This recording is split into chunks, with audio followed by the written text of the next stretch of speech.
Hello there guys, welcome back to Younes Talks Football, welcome back to a brand new video. I hope all of you are doing well today. Double upload day, yes, I gave you guys a Chelsea video earlier on. Today you are getting a match review of England as well, because England have played against the Czech Republic, the final group game of the Euros for England, and we have come out 1-0 winners. Not the best performance in the world, but it was a much better performance than we saw against Croatia, and that we saw against Scotland in particular. Today, we saw patterns of play, we saw some energy, we saw some pace, we saw some. It was good, it was better. Is it enough? We'll get to that. But decent performance overall. Very, very good in terms of initiative and taking that at the beginning of the game. Gareth Southgate came out with a lineup that many had question marks over. Even I did, I'm not going to lie, because we still had the absence of Sancho. But we started the game with Pickford in goal, Walker, Stones, Maguire and Shaw. The midfield was unchanged of Phillips and Rice. Grealish just ahead of them as the middleman in behind the striker, which was good to see. Sterling on the left-hand side. Saka getting his competitive debut in an England shirt on the right-hand side. And up front, Harry Kane. The question marks obviously being over whether it was necessary to not play Sancho. Saka, is he too young? Should he be in that setup? Sterling, should he even be on the pitch? Calvin Phillips and Rice in midfield, why is that unchanged? And those were the main things. But I think it's safe to say, much like any other typical England performance, the first 20 minutes, England dominate. England dominate, and there's not much to really worry about when it comes to that, because England always have loads of energy and they always control the game and they always have chance after chance. It's always full of dominance for about 15-20 minutes, and then you're worried that the dip might come. You know, for those into crypto, you know what I mean about the dip. For England, we get a dip as well. You know, and you just don't know when that's going to happen.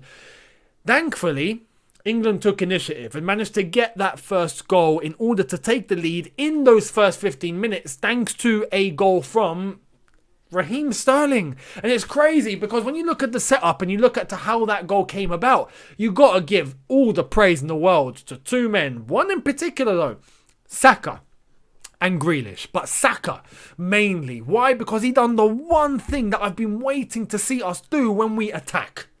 In terms of England, whenever we move with the ball, is to move it at pace, be direct, take players on, beat players, and start causing some mayhem.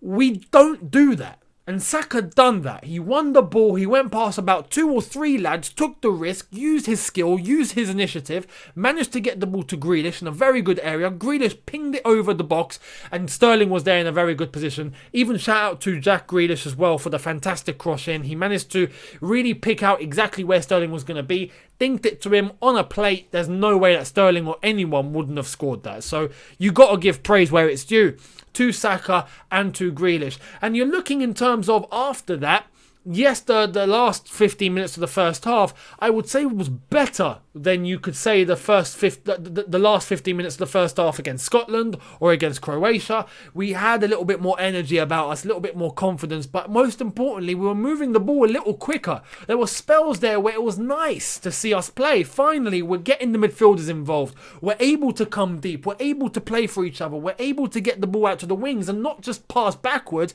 but look forwards. There are options there. And it's just nice to see players like a Grealish, for example, players like Saka, even Sterling coming deep to assist. But not just that, we saw Harry Kane come deep to then move with the other players as a block. And I'm like, finally, we've got some combinations going on. This is nice. Against Scotland, there was none of that. There was none of that. The midfield got involved. We had this thing where there was always one player staying back, one going forward. We managed to see even Declan Rice bomb forward with the ball. And I'm like, finally, we're finally getting to see what these players are doing at club level for England. Because against Scotland, Rice looked caged. He looked like he was in prison. So did Phillips. They looked like they were in prison. Just they weren't allowed out of a certain box. And today, we managed to see both of them be a little bit more experimental, take the ball, drive with it, be an attacking threat themselves, combine with the options around, and it was just nice to see. Some players that I'm going to pick out in terms of individual performances, because the second half was flat, let's have it right. We dipped, Czech dipped, and it just yeah, it just fell flat in terms of energy, in terms of chances. There were no attempts. I think up until the last 5 minutes, we saw a Czech Republic attempt, and we saw a Henderson goal disallowed, rightfully because it was offside. But we managed to see some very good individual performances. I'm going to pick out some names. I'm going to pick out Luke Shaw. I thought Luke Shaw was a big presence on that left-hand side today. Did not set a foot wrong. Looked physical, won every ball, got into some good positions, was cutting in and running with the ball inwards when he had to. On the outside of the pitch, he was making sure that he was pinging in some very good crosses into the box. His delivery was spot on. Everything about Luke Shaw tonight was fantastic. So for me, he gets a very, very high praise and a very high rating. I want to praise Pickford as well, because Pickford actually had a couple of very good saves and he didn't set a foot wrong. We don't see the Pickford that plays for Everton when he plays for England, or at least most of the time anyway. And today, we got a very good Pickford performance. Shout out to the centre-backs as well. The centre-backs, Walker and Stones, didn't have that much to do, but they looked comfortable, especially Maguire. And Maguire, with some of his cross-diagonal passes across the pitch, were very, very accurate. Same could be said for John Stones, but Maguire had them on a plate. So fair play to Maguire. Walker, decent performance. Nothing too special, but a decent performance. Looked very physical. The one thing about Walker is you know you're going to get a good defensive display. My concern with Walker is you're not going to get a good offensive display. He's not a person that's going to be running and bombing down that right channel, pinging very accurate crosses. That's not him. But physically, you know, no one's getting past him. So fair play. In terms of the other players that I want to mention, Jack Grealish for me. Jack Grealish proved tonight why he needs to be in the starting lineup every game.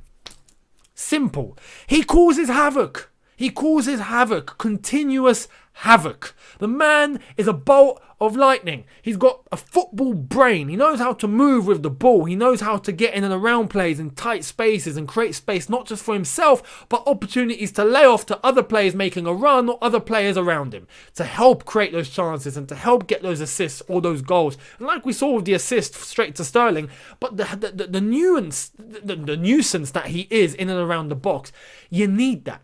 You see the amount of times that he managed to get Harry Kane involved. That is what you want to see. And that for me is key. Harry Kane looked good today. Or, well, looked better. I'm not going to say looked good. He looked better.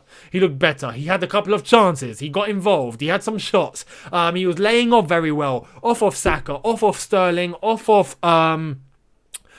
of the midfielders in terms of Rice and Phillips as well, because Harry Kane would come deep, but off of Grealish mainly, man. Off of Grealish mainly. He looked fantastic. So shout out to Jack Grealish. He needs to be in this team every single game.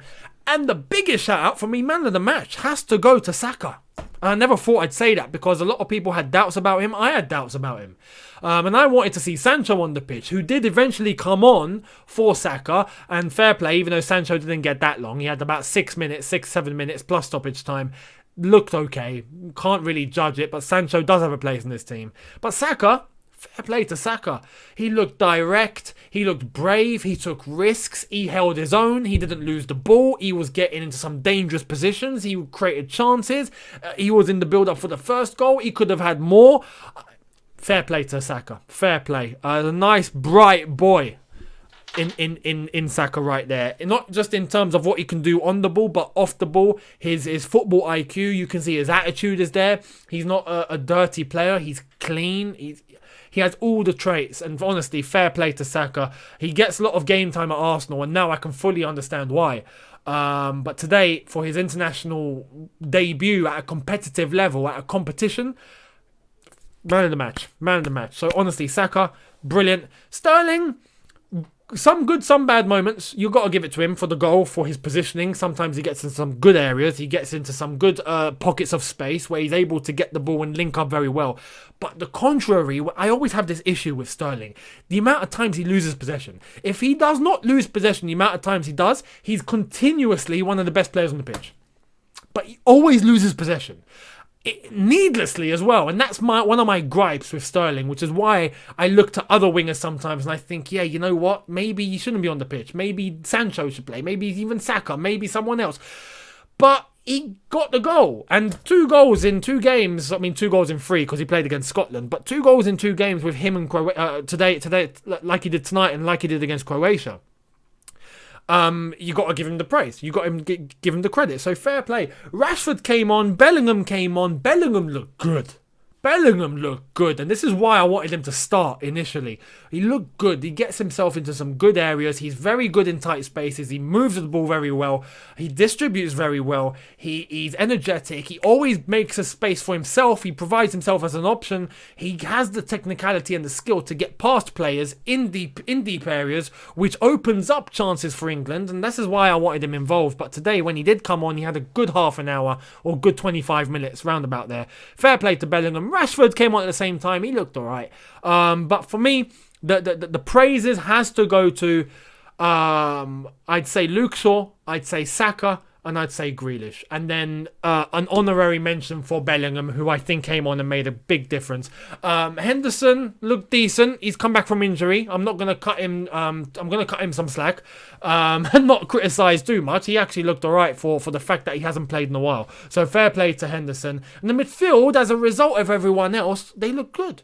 So we are now starting to see a little bit of cohesion. But is it enough? Is it enough? Because now England finish top of the group. What does that mean? England finished first. Croatia finished second because they beat Scotland 3-1. Czech Republic have finished third, so they will be playing the Netherlands, it seems. And Scotland are out. So Scotland have been eliminated from the Euros. And I feel for them. Unlucky. They had a great game against England. They are now eliminated. But because England finished top, we will now be playing whoever finishes second in the group of death. France, Germany or Portugal. And I'm going to be doing a watch long for Portugal versus France and obviously keeping up to date of what's going on at the Germany-Hungary game tomorrow. So make sure you join me on Twitch. Link in the description. But we are going to be playing either France, Germany, Portugal or possibly Hungary if we get a massive upset tomorrow, which is unlikely. But right now it's looking like we're going to be playing Germany. So it's going to get serious. The last 16 game is going to be huge for England. Are we ready to play a team of that caliber yet? I have to be honest and say no. I think we'd give them a good game. I don't see us winning. We got to improve fast. And by improve, I mean be a bit quicker. Be consistent over 90 minutes. Provide more threats, more goal-scoring opportunities, which we're not doing enough of.